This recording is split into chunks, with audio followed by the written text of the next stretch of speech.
Hey y'all, it's Malika Dawson and welcome back to my channel.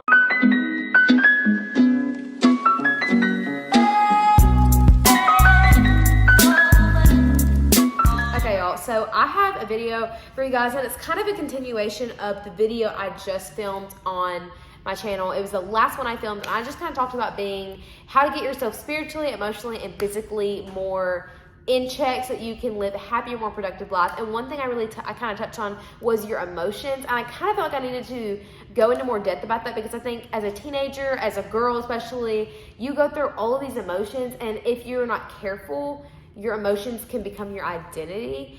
And I almost think that it's either people shut off their emotions or they rely too much on their emotions. And I wanted to just come on here and say, talk about how to have a healthy relationship with your emotions. And so with that being said, I just wanted to start off by saying this.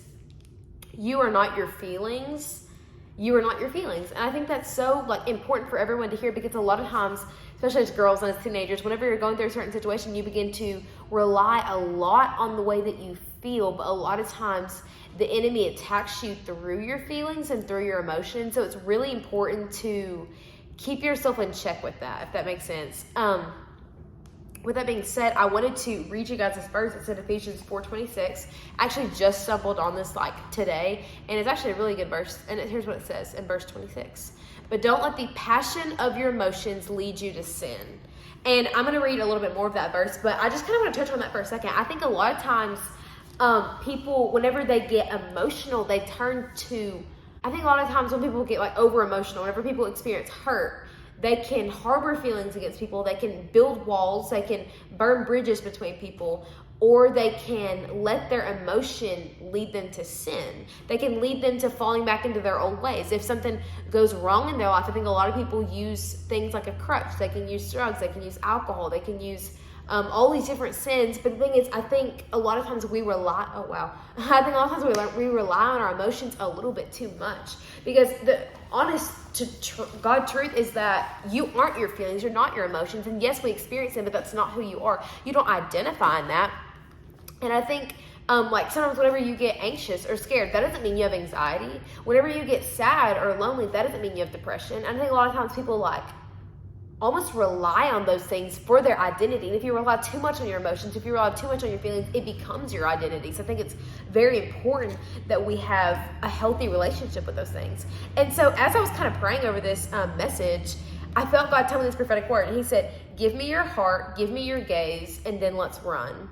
And kind of what he meant by that, what I kind of gleaned from that was this. Whenever I was kind of going through this time in my life, kind of recently actually, and I was just getting so emotionally drained from school. I would come home from school and I was like, oh my gosh, I felt so sick of school. I felt sick of all the drama and things like that. And then I had to realize, I was I feel drained, but I'm not a drained person. I feel worn out, but I'm not a worn out person. Just because I had a bad day does not mean I have a bad life. Just because I had a bad moment doesn't mean I'm having a terrible day. Inconveniences happen, and so I just think a lot of times, I was just kind of relying on my emotions to how they affected me. But I think sometimes if we can have a healthy relationship with that and say, that situation that I'm going through is hard, but that doesn't mean that I have a hard life. That doesn't mean that I'm having a hard year. That doesn't mean anything like that, because you can also take over your emotions. You can shift your gaze. And that's kind of what God was telling me. So the first thing he was saying in that, in that word he was telling me, give me your heart. Kind of what he was meaning by that was saying, give me your heart, fill your heart up with me, because I think there's a quote that says what's in your heart comes out of your mouth.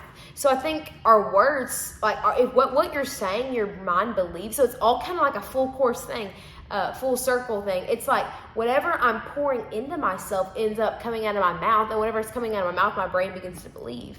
And so I think that's so important that we have a healthy relationship with all of those things. First of all, that we're pouring in good things to our heart, that we are getting ourselves emotionally in check by pouring good into us. That's why every morning I think it's so important that I have a very strong morning routine, that I'm listening to worship, listening to a podcast, or waking up early, going and working out and things like that, because whenever I start my morning off right, then my mindset's right. So I'm going into school with a good and healthy mindset. And so he was saying, give me your heart. Feed your heart with good things. Give your heart completely to me. And then the next thing I think is one of the most important things that he said to me was, give me your gaze.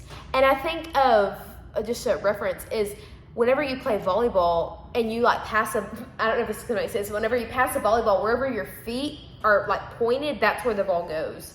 And so it's almost like our eyes, like wherever our eyes go, we go. You know, if you're saying you're running after God, but you're looking at all these temptations, then it's like you're actually leading more that way. And there's a quote that I say a lot of times on here, and it's saying, are you living abstinent from your sin, or are you living delivered? Abstinent means I'm thinking about I'm not going to do that sin, but delivered means I don't even want to, and I'm focused on God, you know? And I think there's such a huge difference between those two things. So whenever he's saying, give me your gaze, he's saying, lock eyes with me. And I think of that story in the Bible whenever Jesus calls one of his disciples to walk on water. And he was like telling him, yes, come to me, walk on water. So he begins to walk towards Jesus, eyes locked on Jesus. But the second he started to look around at his circumstances, that's whenever he began to sink. And I think that's crazy because he lost gaze with Jesus, he lost everything else in his life. I mean, in that moment, he started sinking. But I think a lot of times we can do the same thing. If we lose gaze of the one thing that matters, everything else falls to shambles. And I'm telling you, that is so true, because I have gotten a very busy season of life a while ago. And as I kind of begin to sacrifice, when I always have my Bible time at night. And so if I was too tired and was I need to go to sleep, I feel like I went through kind of a phase where I was so busy that it was hard for me to manage my time with God, just being vulnerable with God. And then I realized, what am I doing? He's the most important thing, and I have to pour into myself over anything else, his word. Over anything else I do in my life, I have to pour him in to myself. And so as I was kind of going through this really busy season where I was not prioritizing my life, right? I was just kind of running through life without direction or anything like that. I really just began to get overwhelmed. My emotions began to take over. And honestly, I felt hopeless and defeated all the time. So if you're feeling like that, this is your call to literally lock eyes with Jesus. I'm serious. Whenever you lock eyes with Jesus, everything changes and everything falls into place. I think of that quote that says, if Jesus is your number one, everything else will fall into place. I think that's so true. But are we actually living that out? That's so important that, first of all, we give Jesus our heart. We feed into ourselves all of his word, all of his knowledge, all of good podcasts, good friendships, all that stuff that's feeding into our hearts. And then we lock eyes with him, not anything else, looking straight over at him. And then I love that last part where it says, let's run together. I think that's so important. And I felt like Jesus has said this to me on multiple occasions in my life, just saying, Malachi, give me your heart, and then give me your gaze, and then we can run. Because, you can't run with someone. If you grab someone's hand and trying to run with them, but if they're too busy looking backwards, you're pulling them with you. But if someone has their gaze locked on the same thing as you, then it's easier for y'all to run together, And so that's just kind of my word today. I hope this video encouraged you guys. And like I kind of said in my last video, I want to know what you guys want to hear in my videos. If you have any questions, topics you want me to talk about, Bible verses you want me to kind of cover, put it down in the comment section down below, or there's ways that you can message me, DM me, anything like that. Also in the description box down here, how you can follow me on all my socials and kind of get connected. So I hope this video encouraged you guys, and I'll see you guys later. Bye.